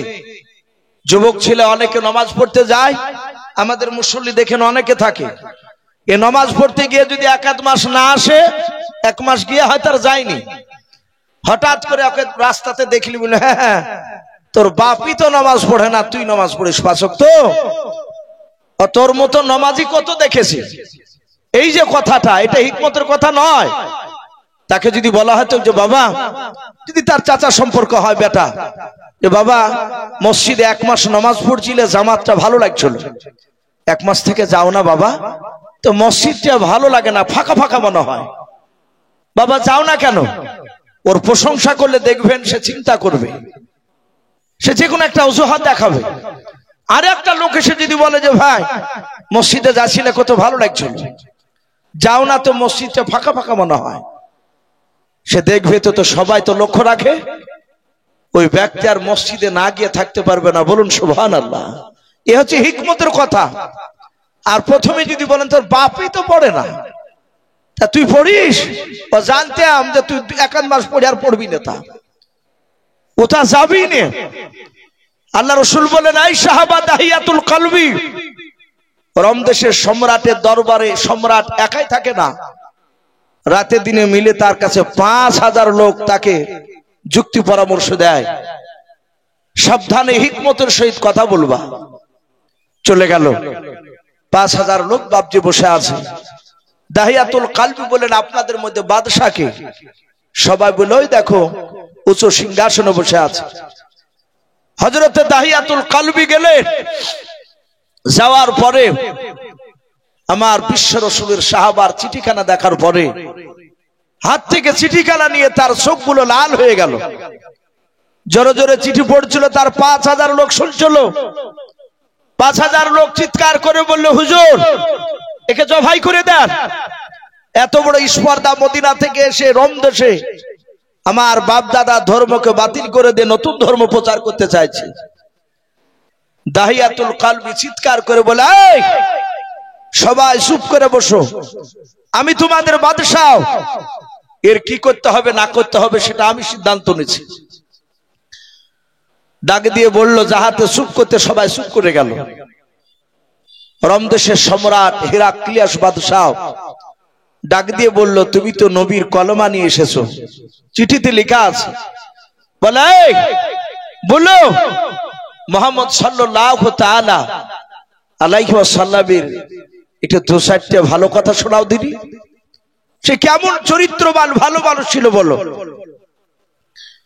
সাহাবা ডাক দিয়ে বলেছিল, ভাই আমার বিশ্বনবীর সব চরিত্র ভালো, বলে দুটো একটা ঘটনা তুমি শোনাও, এমন তোমার নবীজির কি ভালো কথাও। আল্লাহ রাসূলের বাপজি কথাগুলো বাপজি তুলে আলোচনা শুরু করে দিল রে বাবা। ডাক দিয়ে বলেন, গো বাদশাহ, আল্লাহর নবী জনাবে মুহাম্মদ রাসূলুল্লাহ সাল্লাল্লাহু তাআলা আলাইহি ওয়াসাল্লাম মক্কা থেকে মদিনা যখন চলে গিয়েছিলেন, মদিনা যাওয়ার পর আবু জেহেলরা বাপজি তবু ক্ষান্ত হয়নি। আবু জেহেল বেঈমান মৃত্যুর আগ পর্যন্ত নবীকে জানিয়েছিল। আবু জেহেল বলল, গো মক্কার লোকেরা, মুহাম্মদ সাল্লাল্লাহু আলাইহি ওয়াসাল্লাম মক্কা থেকে মদিনা যাওয়ার পর শুনে না মদিনায় গিয়ে কলমার দাওয়াত দিতেছে। কে আছো এই মক্কা নগর থেকে ছদ্মবেশ ধরে তোমরা মুহাম্মদ সাল্লাল্লাহু আলাইহি ওয়াসাল্লামকে মদিনায় গিয়ে কে মারবে বলাও। হযরত দাইয়াতুল কলবি ডাক দিয়ে বলেছিল, বাদশাহ ওই সময় মক্কার বেঈমানদের মধ্যে থেকে একটা বেঈমান, তার নাম কিতাবে এসেছে উমাইর। কি নাম বললাম? উমাইর। উমার ফারুক রাদিয়াল্লাহু তাআলা আনহু, উনি না, ইনি আলাদা। উমাইর ডাক দিয়ে বলেছিল, আমি যেমন খুশি তেমনি আমি সাজতে পারি, আমার ছদ্মবেশ আমি ধরতে পারি, আমি তাকে মারতে যাব। বলে যাও। অনেক রকমের বাপ যা আপনার ছদ্মবেশে চলে গেল, কয়েকটা টাকা কয়েকটা বাপ যা আপনার খাজুরের সঙ্গে কেড়ে নিয়ে পানির সঙ্গে করে নিয়ে বাপনি দৌড়ে চলে গেল। মদিনায় যাওয়ার পর মনে মনে চিন্তা করেছে, নবী কোথায় আছে তো আমি জানি না, আর শুনেছি মসজিদে নববীতে নাকি আছে, কিন্তু কোথায় মসজিদে নববী জানি না। রাস্তার ধারে বাবা একটা 4 থেকে 4.5 বছরের বাচ্চাকে বাপ যে দেখলাও খেলা করেছিল। ওই উমাইর ডাক দিয়ে বলেছিল, বাবা তুমি কি জানো মুহাম্মদ সাল্লাল্লাহু আলাইহি ওয়াসাল্লাম মক্কা থেকে মদিনা এসেছে, ওই ব্যক্তি কোথায় আছে তার কি পরিচয় দিতে পারবা? ডাক দিয়ে বলল, ভাই না ওগো চাচা, ওই মুহাম্মদ সাল্লাল্লাহু আলাইহি ওয়াসাল্লামকে আপনি লোক কেন বলছেন, উনি তো আল্লাহর নবী। বলুন সুবহানাল্লাহ। ডাক দিয়ে বলেছিল, বাবা আমার ভুল হয়ে গিয়েছে, উনি নবী। উমার ডাক দিয়ে বলল, তার পরিচয় কোথায় আছে তুমি কি বলতে পারবা ঠিকানা? বলে হ্যাঁ। বলে সামনের দিকে চলে যাও, যাওয়ার পর ডান দিকে একটু রাস্তা দেখবা, ব্যাকে গিয়ে দেখবা মসজিদে নববী। বলে হ্যাঁ, ওই মসজিদে নববীতে আমার বাপ চাচারা তার কথা শুনতেছে। বলে ভালো হলো আমি পরিচয় পেয়ে গেলাম। মনে মনে ভাবলো, মুহাম্মদ সাল্লাল্লাহু আলাইহি ওয়াসাল্লাম যখন মসজিদের ভিতরে একা যখন থাকবে, ওই সময় আমি তার কাছে গিয়ে বিষাক্ত ছোরাখানা কোমরে আমি লুকিয়ে নিয়ে এসেছি। ছোরাটা বের করে মুহাম্মদ সাল্লাল্লাহু আলাইহি ওয়াসাল্লামকে মেরে দেবো, একেবারে শেষ হয়ে যাবে, ঝামেলা মিটে যাবে। আল্লাহ রসুলের বাপ যে ঠিকানা পাওয়ার পর বাচ্চা ছেলেটাকে ডাক দিয়ে বলো, বাবা তুমি আমার দারুণ উপকার করে দিলে, বড় উপকার করেছো, নাও 5 টাকা তুমি নিয়ে নাও। ওই বাচ্চা ছেলেটা ডাক দিয়ে বলেছিল, চাচা আল্লাহ রসুল বলেছেন মানুষের উপকার করে নিয়ে তার বিনিময়ে টাকা নিতে নাই। বলুন সুবহানাল্লাহ। ওগো চাচা টাকা নিব না। যখন এই কথা বললো, আর ইহুদি ওই বেঈমান উমাইর বাপি মনে মনে চিন্তা করেছে, আরে ওই মুহাম্মদ সাল্লাল্লাহু আলাইহি ওয়াসাল্লাম কয়েক মাসের মধ্যে মক্কার নয় মদিনার একটা 4 থেকে 4.5 বছর বাচ্চাকে জাদু করেছে। বলুন সুবহানাল্লাহ। এই ছেলেটা ওর তাবি হয়ে গেছে, টাকা নিল না। উমার চলে গেল, চিন্তা করছে দরজা দিয়ে প্রবেশ করা যাবে না, আগে দেখি বেটা একা আছে না তার সাথীদের সাথে নিয়ে আছে। আল্লাহ রসুলের বাবা ওই সময় মসজিদে নববী ঘর, খাজুর পাতার বাপ যে ডাল দিয়ে আপনার বেড়া দেওয়া ছিল, ওই খাজুর পাতার ডাল দিয়ে বাপজি ছাদ করা ছিল। সাহাবারা বলেন রাসূলুল্লাহ সহ আমরা সবাই যখন সিজদায় যেতাম, আরবে পানি হলে ওই মসজিদে নববীর ভিতর দিয়ে বাবা পানি পড়ে গিয়ে মাটিটা কাদা হয়ে যেত। সাহাবারা বলেন আমার রাসূল আমরা সকলে সিজদায় যখন যেতাম কপালে পর্যন্ত কাদা লেগে থাকতো। আল্লাহ নবীর সাহাবা সকলে নবীর চেহারার দিকে বাবা চেয়ে আছে।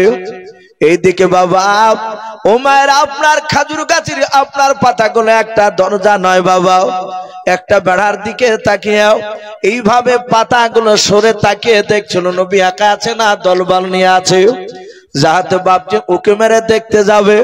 আর ওই সময় দরদি নবী আমার পেছন ঘুরে তাকিয়ে দেখলেন সেই উমায়ের বাপজি চেহারা খানাও। আল্লাহ রাসূল দেখে চিনতে পেরেছেন বাবা। নবী মনে মনে ধারণা করেছেন হয়তো আমার উমায়ের ভাই, আমার ভয়ে হয়তো এখানে আসতে পারে না, সাথী ভাইয়ের ভয়ে হয়তো আসতে পারে না। উমায়ের বাপজি আপনার দেখলো মনে হয় মুহাম্মদ সাল্লাল্লাহু আলাইহি ওয়াসাল্লাম দেখে নিল নাকি। আল্লাহর নবী বলেন সাহাবারা এই মুহূর্তে তোমরা এখান থেকে তোমরা চলে যাও। সব সাহাবারা বাপজি চলে যাচ্ছে। আল্লাহ রাসূল বলেন ওরে সাহাবারা পেছন দিকে ঘুরে ঘুরে কেন দেখছো বলো হুজুর, আপনার কাছ থেকে যেতে আমাদের মন চাইলাও কিন্তু উপায় নাই, নবীজি আপনি বাড়ি যেতে বলেছেন। আল্লাহর নবী বলেন এখন চলে যাও, কিছুক্ষণ পর আসবাও। যাতে সাহাবারা চলে গেলেন। আল্লাহর নবী আমার পেছন দিকে এইভাবে ঘুরে ডাক দিয়ে বলেছিলেন ওরে আমার উমায়ের ভাই, আর মসজিদে নববীর পেছনে লুকিয়ে থেকো না, দাঁড়িয়ে থেকো না। ওরে ভাই আমার সাথী ভাইরা কেউ নাই, আর ভয় করো না, তুমি চলে এসো। উমায়ের বাপজি বুঝতে পেরেছে তো দেখে নিয়েছে। উমায়ের বাপজি দরজা দিয়ে যখন মসজিদে নববীর দরজা দিয়ে যখন প্রবেশ করলো, ডান পাটা বাপজি আপনার পা ভরেছে আর দরজার ডান দিকে বাম দিকে তাকে তাকে দেখতেছিল আল্লাহর নবী জনাবে মুহাম্মদ রাসূলুল্লাহ সাল্লাল্লাহু তাআলা আলাইহি ওয়াসাল্লাম ডাক দিয়ে বললেন ওরে উমায়ের ভাই, আমার কোন সাহাবা মসজিদ নববীর দরজার আড়ালে কেউ একজনও লুকিয়ে নাই। ওরে ভাই উমায়ের ভয় করো না, তুমি কাছে এসো। উমায়ের বাপজি নবীর কাছাকাছি চলে যাচ্ছে, একেবারে যাহাতে কাছাকাছি চলে গিয়েছে বাবা আল্লাহর নবীজিকে বাপজি মারার জন্য, এভাবে কোমরে বাপজি ছুরা খানা বের করার জন্য উমায়ের হাত খানা বাপজি নিয়ে গিয়াও যাহাতে ছোড়াটা বের করে নবীকে মারতে যাবে। আল্লাহর নবী জনাবে মুহাম্মদ রাসূলুল্লাহ সাল্লাল্লাহু তাআলা আলাইহি ওয়াসাল্লাম ডাক দিয়ে বললেন ওরে আমার উমায়ের ভাই, তাড়াতাড়ি বলো আজ 3 মাস পার হয়ে গেছে রে ভাই মক্কা থেকে মদিনায় আসা আবার। ওরে ভাই উমায়ের ভাই, মদিনা থেকে আমি এখনো মক্কার জমিনে আমি আর পা দিতে যাইনি রে ভাই, তাড়াতাড়ি বলো তোমার মা যে বিছনাগত হয়ে পড়েছিল, তোমার আব্বা যে অসুস্থ হয়ে পড়েছিল। ওরে ভাই উমায়ের তাড়াতাড়ি বলো তোমার আব্বা মা কেমন আছে বলো। উমায়ের বাপ যে ছোড়া খানা বের করতে গিয়ে আর বের করলো না। নবী আমার এক এক করে বাবা মক্কার যারা অসুস্থ ব্যক্তি ছিল, যারা বৃদ্ধ মানুষ ছিল বাবা, যারা বৃদ্ধা মহিলা ছিল, আল্লাহর নবী এক এক করে বাপজি নাম করে এবং যার চাচা হয় যে সম্পর্কে এবং মামা হয় এবং বাপজি বোন হয় সে সম্পর্ক দিয়ে রাসূলুল্লাহ মিষ্টি আওয়াজে ডাক দিয়ে বলছিলেন ভাই উমায়ের বলো অমুক অমুক ব্যক্তি কেমন আছে বলো। হযরত উমারের বাপজি দিলটা বাপজি নরম হয়ে গেল। উমার মনে মনে চিন্তা করেছে হারে এই লোকটাকে আমরা মক্কা নগরে চিনতে পারি না, আমরা তাকে পাথর দিয়ে নাই, আমরা তলোয়ার নিয়ে ঘুরেছিলাম, গোল করে ঘেরাও করে নিয়েছিলাম। যে দিনকে মুহাম্মদ সাল্লাল্লাহু আলাইহি ওয়াসাল্লামকে মক্কা থেকে তাড়িয়ে দিয়েছিলাম, এর উচিত ছিল ওর সাহাবাদেরকে লেলিয়ে দিয়ে আমার উপর অত্যাচার করাও, কিন্তু আমাকে অত্যাচার না করে উল্টো আমার মা বাপের খবর নিচ্ছে। ডাক দিয়ে বলেছিল হুজুর দয়া করে আমাকে মাফ করবেন, আপনাকে আমি দেখেন বিষাক্ত ছুরা নিয়ে মারতে এসেছিলাম। নবী গো আজ চিন্তা পেরেছে আপনি দরদি নবী মায়ের নবী রহমতের নবী গাও, আপনি ক্ষমা করে দিও, আপনার কলমা পড়ে মুসলমান বানিয়ে আনুন, বলুন সুবহানাল্লাহ। হযরত উমাইর রাসূলের এই রকম তিনটা বাপজি ঘটনা ওই রোম দেশের সম্রাট হেরাক্লিয়াসের সামনে বাপজি আলোচনা করলেন। উমাইর বলল, তোমাদের নেতা এত ভালো? বলে হ্যাঁ। সাথে হাতে হেরাক্লিয়াসের চোখ দুটো লাল হয়ে গেল। ডাক দিয়ে বলে, আয় আমার প্রজারা, আয় এই দাহিয়াতুল কলবির এখন হাত পা দড়ি দিয়ে বাঁধ, বেঁধে রাখ এখানে, একে কিছুক্ষণ পর জবাই করা হবে। সব লোকেরা বাপজি হাততালি মেরে বললো, এবার উচিত শিক্ষা হবে। এত বড় ঈশ্বর দাও, মদিনা থেকে সে আমার বাপ দাদার বিরুদ্ধে কথা বলে। তার হাত পা দড়ি দিয়ে বাপজি বেঁধে দিল। দাহিয়াতুল কলবি কাঁদছেন, আল্লাহ একটা লোককে কি তুমি আমার দ্বারা হেদায়েত বানাবে না? হেদায়েতের মালিক আল্লাহ, এটা আমরা ভালোই জানি। দাহিয়াতুল কলবি তিনি কাঁদছে। কিতাবে লিখেছে বাবা, ওই সময় রোম দেশের সম্রাট ডাক দিয়ে বলল, আমার প্রজাদের মধ্যে থেকে 10টা বুদ্ধিজীবী প্রজা দাঁড়িয়ে যাও যুবক। বলে হুজুর কেন? বলে দাঁড়িয়ে যাও। 10টা যুবক বাপজি দাঁড়িয়ে গেল। বলে এক্ষুনি তুমি রোম দেশের বাজারে চলে যাও। বলে আমরা দহজনায় যাব। বলে হ্যাঁ। রোম দেশের বাজারে গিয়ে দেখো গা কোন মক্কার লোক এখানে ব্যবসা করতে এসেছে কিনা। কিতাবে এসেছে রোম দেশে বাপজি মক্কার লোকেরা ব্যবসা করতে যেত। কিতাবে এসেছে ওই সময়তে হযরতে আবু সুফিয়ান পরে যে ঈমান এনেছিলেন, কিন্তু যেই দিনকে রোম দেশে ব্যবসা করতে গিয়েছিল সেই দিন ওই সময় নবীর উপর ঈমান আনেনি। সে কাফির ছিল আবু সুফিয়ান। সে সময় যাহাতে মক্কা নগরে নাই, রোম দেশের বাজারে প্রচার করলে, কেউ আছো কি মক্কা নগরে কোন মানুষ? আবু সুফিয়ান হাত উঁচু করে বলল, আমি মক্কার একটা নেতা, আমি এখানে বড় ব্যবসা করি, তাই ব্যবসা করতে এসেছি। কজনা এসেছে? বলে আমরা 10 জনা। বলে এক্ষুনি চলো, আমাদের বাদশাহ রোম দেশের সম্রাট এখনই ডাক দিয়েছে। চলে গেল। যাওয়ার পরই বাপজি দেখছে হযরতে দাহিয়াতুল কলবিকে। আবু সুফিয়ান চিনতে পেরেছে, এই তো সেই, ওখান থেকে এত দূর চলে এসেছে। ডাক দিয়ে বলল, রোম দেশের সম্রাট, এই তোর নাম কি? আবু সুফিয়ান বলল, আমার নাম আবু সুফিয়ান। যাহাতে বাপজি এই কথাটা বলল। বলে কজনা এসেছিস? বলে আমরা 10 জনা। বাপজি আবু সুফিয়ানকে রোম দেশের সম্রাট বললে, একে চিনিস? বলে ভালো চিনি। একে চিনি, এর যে নেতা, আর নেতার যে কলমার দাওয়াত নিয়ে এসেছে, অকো ভালো করে চিনি। বলে হ্যাঁ, এবার খেলা জমবে। বাপজি আপনারা অনেকে এখানে আছে, আমার খুব কাছের বন্ধু শাহাবুদ্দিন ভাই, উনি বললেন যে ভাই আমাদের এই জালসাটা আদের জালসা নয়, হ্যান্ডবেলে লেখা নেই।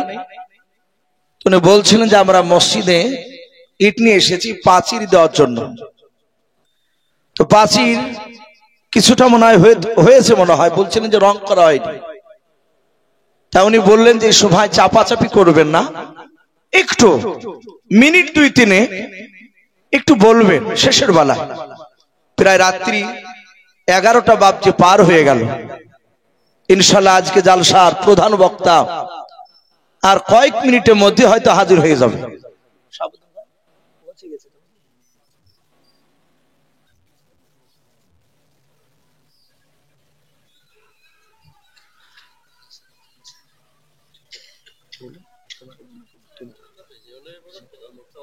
তো ভাই যাই হোক, আমি বলছিলাম যে বাবজি যে মসজিদের জন্য হালকা করে খাতাতে লেখা হবে না।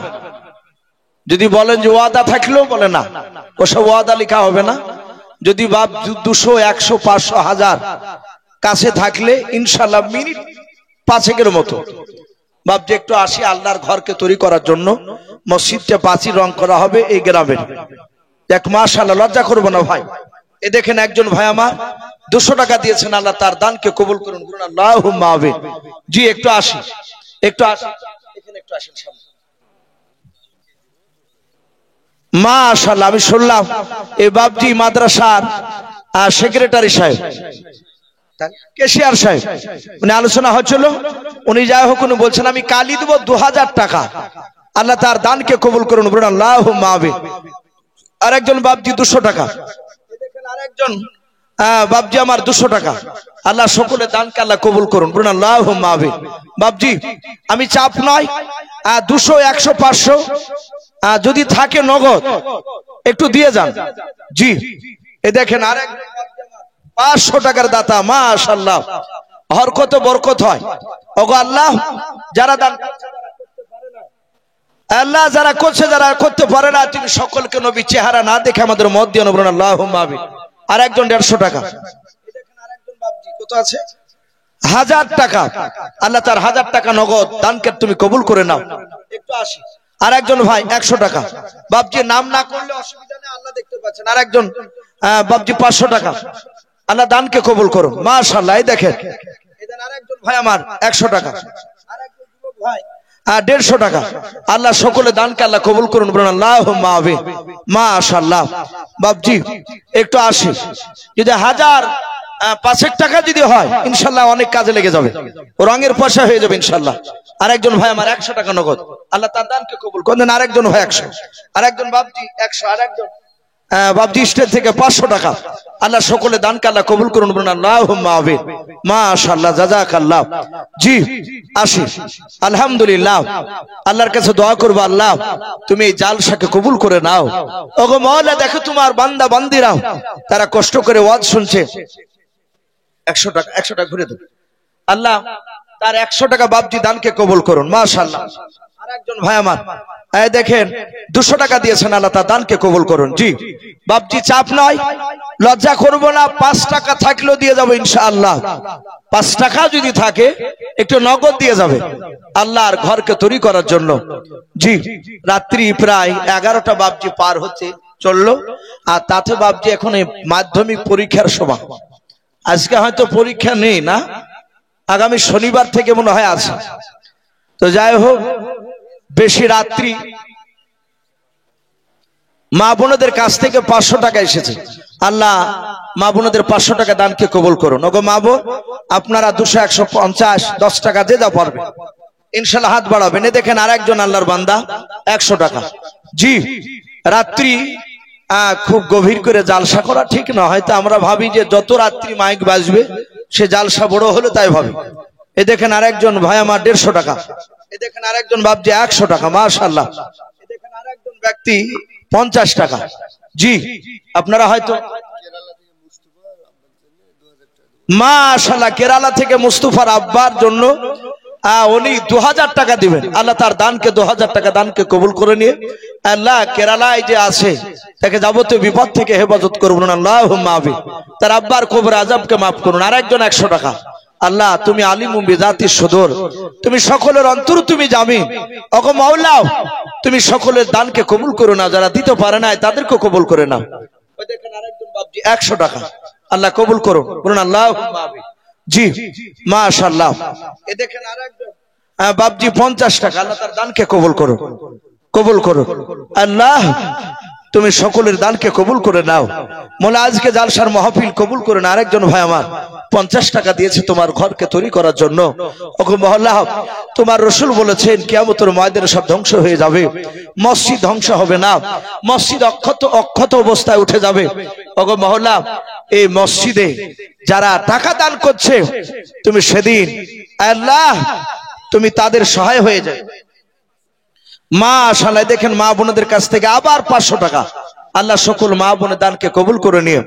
আল্লাহ তুমি মা বোনের ইমানটা হযরত মা ফাতেমা জোহরা রাদিয়াল্লাহু তাআলা আনহার মত ইমান বানিয়ে দাও, বলুন আল্লাহুম্মা আমিন।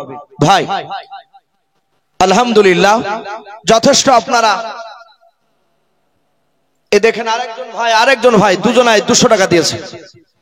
বাবজি যেহেতু এটা আদায়ের জালসা নয়, আদায় বিজ্ঞাপন ডাহিয়ান বলে যদি দেখতেন যে উন্নতি কল্পে জালসা তাহলে অনেকে টাকা নিয়ে আসতো।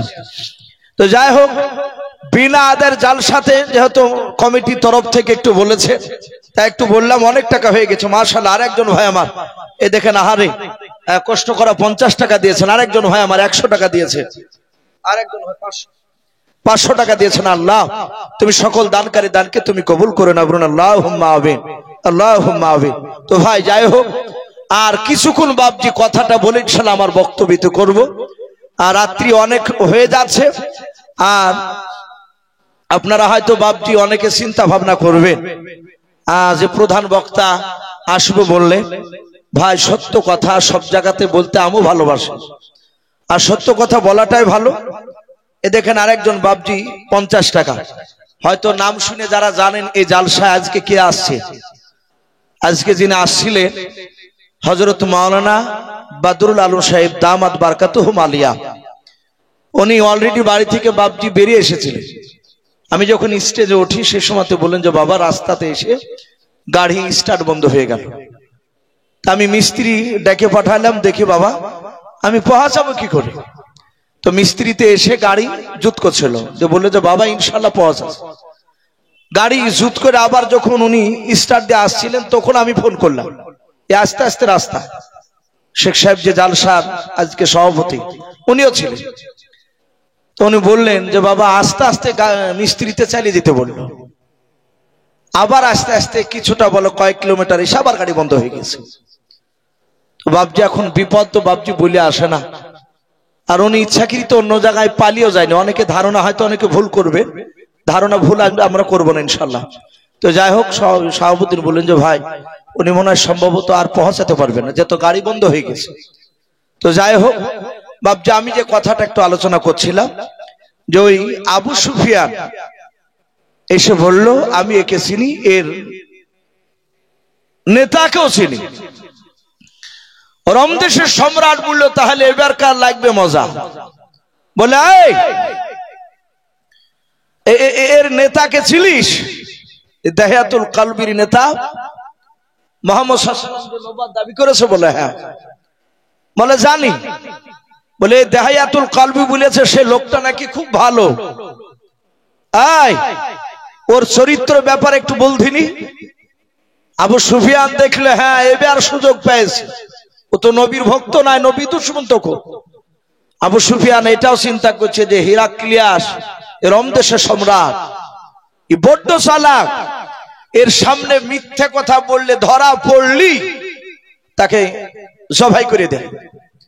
আবু সুফিয়ান এটা চিন্তা করলো, মিথ্যা বলতে গিয়ে যদি ধরিয়ে ফেলে তাহলে আমাকে যদি মেরিয়ে দেয় তা আমার লোকগুলো গিয়ে বাড়িতে গিয়ে বলবে যে আবু সুফিয়ান মিথ্যা কথা বলতো। ও চিন্তা করলো যে মিথ্যা কথা বলবো না, বলবো সত্য, কিন্তু এমন সত্য কথা বলবো যেটা শুনে বাদশা যেন মিথ্যে মনে করে। আবু সুফিয়ান ওই মেরাজের ঘটনা শুরু করে দিল। মক্কার লোকেরা তো কেউ তো কাফেররা মানেনি সত্য বলে। আবু সুফিয়ান ডাক দিয়ে বলছে হে বাদশাহ, ওদের নবী কেমন মিথ্যাবাদী নবী জানেন? বলে জানি না। তো বল। বলে এক রাতে শুয়েছিল, আল্লাহ তরফ থেকে নাকি ফেরেশতা আসলো। সব ফেরেশতা আমরা মানিনি, একটা নাকি বুরাক নামক প্রাণী আসলো। হাজার হাজার লোক বাপজি বসে বসে শুনছিল কথাগুলো। বাদশাহ এইভাবে গালে হাত দিয়ে কথাগুলো মন দিয়ে শুনছিল। ডাক দিয়ে বলছে সুদান মিথ্যা কথা বলি কি? দাহিয়াতুল কালবিকে জিজ্ঞাসা করবেন, যদি মিথ্যা হয় তাহলে বলবে, সত্য হলে তাও বলবে। ডাক দিয়ে বলল মসজিদে হারাম থেকে বায়তুল মুকাদ্দাসে গেল, ওখানে নাকি বুরাকটাকে একটা দরজার গুড়িতে বেঁধে রাখলো। পুরো বাপজি মেরাজের ঘটনা আবু সুফিয়ান শোনালো। এক রাতে ফিরে আসলো, কেউ জানতে পারলো না। আর এই মসজিদে হারাম থেকে বায়তুল মুকাদ্দাস এক রাতে পৌঁছানো সম্ভব নয়। ওগো বাদশা নামদার, এটা কি বিশ্বাস করা সম্ভব? আপনি বিশ্বাস করবেন? রমদেশের সম্রাট বলল না, এত বড় গেজাখুরি কথা বিশ্বাস করা যাবে না। একই করে সম্ভব? মসজিদে হারাম থেকে বায়তুল মুকাদ্দাসে গেল এক রাত্রিতে, কেউ জানতে পারলো না। এটা সম্ভব না, এক রাত্রিতে পৌঁছানো সম্ভব না। রমদেশের সম্রাট ডাক দিয়ে বলল ওকে জবাই করে দেব, ধরে নিয়ে আয়। দাহিয়াতুল কালবিকে বাপ যে আপনারা হাত পাগুলো বাঁধা ছিল ছুটে নিয়ে যাচ্ছে। রোম দেশের সম্রাটের সামনে তলোয়ার দিয়ে তাকে জবাই করা হবে। আবু সুফিয়ান বাপ যেইভাবে আপনার হাত তালি মেরে মেরে আনন্দ করেছিল, ওরে দাহিয়াতুল কলবি, দেখ নবীর কলমার দাওয়াত নিয়ে আসা কত বড় কঠিন। নবী মিথ্যা কথা বলে, তার কথার উপর তোরা আমল করে এত দূরে এসেছিস। এই দাহিয়াতুল কলবি দেখ, এত বড় মিথ্যা কথা মক্কার লোকেরা, আমার দলেরা মানে না, এ বাদশাও মানে নাও। যাহাতে বাপকে মারতে যাবে, আর ওই রোম দেশের সম্রাটের দরবারে বাবা 5000 উপর লোক ছিল। একটা লোক তারই বাপ যে আপনার বোঝাও চিৎকার করে পেছন দিক থেকে ডাক দিয়ে বলেছিল, ওগো বাদশা নামদার, ওই আবু সুফিয়ান যে কথাটা বলেছিল আপনি জিজ্ঞাসা করুন। মাশাআল্লাহ, দেখেন গোকুলপুরের আশরাফুল মন্ডল, তার আব্বার নামে 1000 টাকা নগদ। বলে না রে তাকবীর, আল্লাহ তার 1000 টাকা দানকে কবুল করে নিয়ে তার আব্বার কবর আযাবকে মাফ করুন। ওই ডাক দিয়ে তার প্রজা ডাক দিয়ে বলেছিল, বাদশা নামদার, আবু সুফিয়ান যে কথাগুলো বললাম মেরাজের ঘটনা, এই ঘটনা বারহাক সত্য আমি মেনে নিয়েছে। জোরে বলুন সুবহানাল্লাহ। রোম দেশের সম্রাট বলে, দাহিয়াতুল কলবিকে মেরো না, দাঁড়াও। এইভাবে বাপজি রোম দেশের সম্রাট পেছন দিকে বাপজি ঘুরে তার প্রজার দিকে তাকে বলল, ভাই তুমি কি দাহিয়াতুল কলবিকে চিনো? এর নবীকে কি তুমি দেখেছো? ডাক দিয়ে বলে, বাদশাহ আমি তার নবীজিকে দেখি নাই, তারা ওর সাহাবাকে চিন্তা বলাও। কিন্তু আবু সুফিয়ান যেই কথাটা বলেছে, বাদশাহ শুনে নেন, আপনি তো এটা ভালো জানেন, আপনার দরবারে আজকে চাকরি পেয়েছি। বলে হ্যাঁ। ওগো বাদশাহ, আজ থেকে নিয়ে 2 বছর আগে কিংবা 2.5 বছর আগে আমি আপনার দেশে ছিলাম না, আমি ওই বাইতুল মুকাদ্দাসের এলাকায় থাকতাম। ওগো বাদশা নামদার, ওই বাইতুল মুকাদ্দাসের মসজিদের দরজা তালা মারার দায়িত্ব সবাই মিলে রাত্রিবেলায় ইবাদত করে বাড়ি চলে গেলেও সকালবেলায় নাই। সুবহানাল্লাহ। মা বোনদের কাছ থেকে 2 বার 500 এসেছি। আমি তো ভাবছি মনে হয় মা বোন মনে হয় নাই, তা আবার দেখেন 2400 টাকা আবার পাঠিয়েছে মা বোনদের কাছ থেকে। বলেন মারহাবা। আল্লাহ সকল মা বোনের দানকে কবুল করুন, বলুন আল্লাহুম্মা আমিন। ওই লোকটা বলছে, বাদশাহ আপনি আমাকে চাকরি দিয়েছেন বুদ্ধির জন্য। ওগো বাদশা নামদার, আমার বাড়ি ছিল বাইতুল মুকাদ্দাসে। ওই জায়গাতে শুনে নেন বাদশাহ, সবাই মিলে যখন আপনার নামাজ পড়ে রাত্রিবেলা বাড়ি চলে যেত, 5 ওয়াক্ত নামাজ নাই বাবা, নফল নামাজের সময় 5 ওয়াক্ত নামাজ মেরাজ থেকে ফিরে এসে নবীজি বলেছেন, ডাক দিয়ে বলেছেন, ওগো বাদশাহ সবাই বাড়ি চলে যেত, আমি দরজাগুলো তালা মেরে দিয়ে বাড়ি চলে যেতাম। আবার সবাই মিলে বাপজি ফজরের সময় নামাজ পড়তে আসতো, আমিও আসতাম।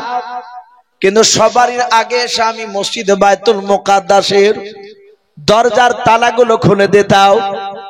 এটাই ছিল আমার ডিউটি, আমার চাকরি। ওগো বাদশাহ, সেই দিন রজব মাসের কেউ কেউ বাপ যে আমরা শুনতে পাই বাপ যেরকম পাওয়া যায় 27 তারিখে গিয়েছিল। বলে বাদশাহ, ওই রাত্রিবেলাতে সবাই মিলে যখন বাড়ি চলে গেল, আমি এক এক করে দরজাগুলো বন্ধ করতে লাগলাম। ওগো বাদশা নামদার, ওই দরজাগুলো বন্ধ করতে করতে করতে করতে করতে বাইতুল মুকাদ্দাসের একেবারে মাঝখান দরজাটা আমি আর বন্ধ করতে পারলাম না। ওই কথা শোনার জন্য কেন? ওগো বাদশা নামদার, ওই রাত্রিবেলায় মসজিদের পাশের বাড়ির লোককে ডাকলাও,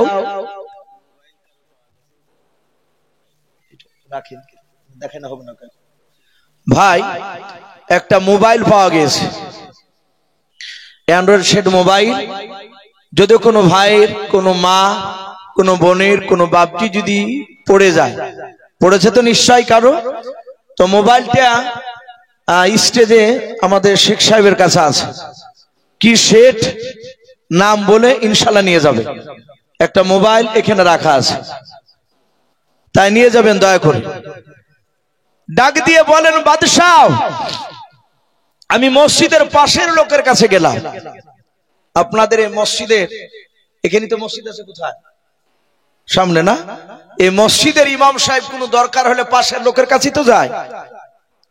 বলে বাদশাহ ওই রাত্রিবেলায় কি করলাম, ওই মসজিদের আশপাশের আমি যুবক ছেলেকে ডেকে নিয়ে আসলাম, ডাক দিয়ে বললাম, ভাই ও যুবকেরাও, দরজা কেন বন্ধ করতে পারা যায় না? তারা বলে, মনে হয় আমরা ধাক্কা দিলে দরজা লেগে যাবে। ওগো আমার বাদশাহ, 10-12টা যুবক ছেলেকে তুলে তুলে নিয়ে আসলাম ডেকে, সবাই মিলে দরজাটাকে এমন জোরে ধাক্কা দিলাম, আমার মনে হয় ওই দরজাকে ধাক্কা না দিয়ে ছোট পাহাড়কে ধাক্কা দিলে মনে হয় পাহাড় নড়ে যেত, কিন্তু দরজা চুল পরিমাণে হিলাতে পারলাম না।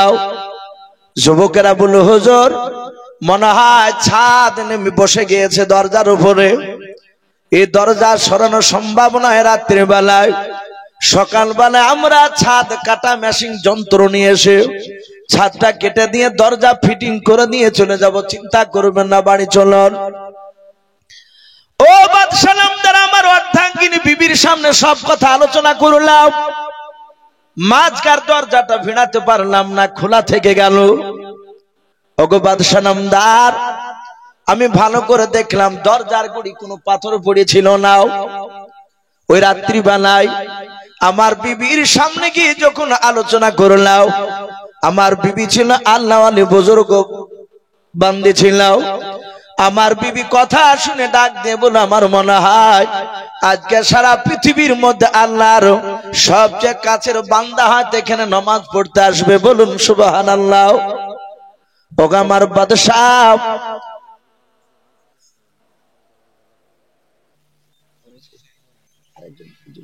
বলালে কাউকে তুলতে হবে,